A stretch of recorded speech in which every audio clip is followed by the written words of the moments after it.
আহ, যে ইতিমধ্যে বালিজানত যিটো গৰাখহনীয়া যে ভয়ংকৰ ৰূপ ধাৰণ কৰিছে, এই কথা আজি কেইবাদিনো আপোনালোকৰ ছচিয়েল মিডিয়াৰ যোগেদি আমি বা আমাৰ নিউজ চেনেলৰ যোগেদি আমি গম পাইছো। ইতিমধ্যে কেইবাটাও আগশাৰী চেনেলটো এই কথা প্ৰকাশ পাইছে, আৰু মই বিশেষকৈ প্ৰতিটো নিউজ চেনেলৰ লগতে ধন্যবাদ দিছো আপোনালোকে যি দৃষ্টিগোচৰ কৰি আমাৰ ইতিমধ্যে মই গুৱাহাটীত আছো এতিয়া, আৰু যিহেতু অহা কাইলৈ বিধানসভা অধিৱেশন আছে, আৰু মই আজি তিনিটা দিনৰ আগতে আজি গুৱাহাটীলৈ আহিব লগা হ'ল। সেইকাৰণে মই নিজে সহসৰি উপস্থিত থাকিব নোৱাৰিলো যদিও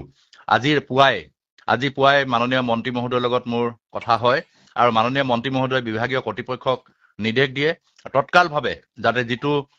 আমাৰ এটা ঐতিহাসিক তামুলী চিগা যিটো পথ বা বাগানৰ যিটো আমাৰ বাগানখন যদি